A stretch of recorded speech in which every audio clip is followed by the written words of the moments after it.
নমস্কার বন্ধুরা, ভালোবাসার গৃহকোণে সকলকে স্বাগত। আজ আবার তোমাদের কাছে চলে এসেছি একটা নতুন ভিডিও নিয়ে। তোমরা দেখতেই পাচ্ছ আজকে কি রয়েছে। এটা খাসির মাংস। এটাকে ধুয়ে ম্যারিনেট করে রেখেছি। আজকে একটু প্রেসারে এটা প্রথমেই একটা সিটি দিয়ে নেব, নিয়ে তারপর কষে রান্না করব।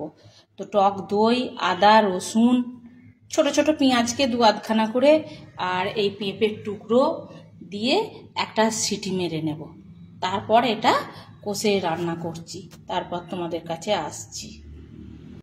মাংসটা একটা প্রেসারে সিটি দিয়ে রেখে দিয়েছি, ভাতটাও হয়ে গেছে, রেখে দিয়েছি। এবার কড়াতে আলুগুলো ভেজে নিয়েছি।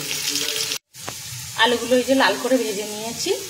তারপর ওই আলু তেলেতে একটু সামান্য ঘি দিয়ে, গোটা গরম মশলা দিয়ে আর পেঁয়াজগুলো ভাজতে দিয়েছি। পেঁয়াজটা ভেজে নিয়ে মশলাগুলো দিয়ে মশলাটা করছি, আর তার সঙ্গে চর্বিগুলো সিটিতে দিইনি, গলে যাবে বলে চর্বিগুলো এতে দিয়ে নিয়েছি। মশলাটা ভালো করে কষা হয়ে গেলে তারপর মাংসটা এতে দিয়ে দেব।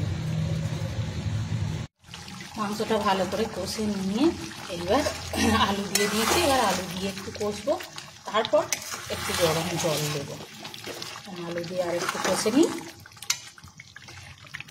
অনেকটাই প্রায় সেদ্ধই হয়ে গেছে,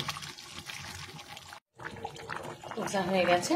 এবার একটু গরম জল দিয়ে দিয়েছি, ফুটছে, আর একটু হলেই তারপর অফ করে দেব। এই যে বন্ধুরা, রেডি। এবার আমরা খেতে যাচ্ছি। তোমরাও সব খেয়ে নাও। টাটা।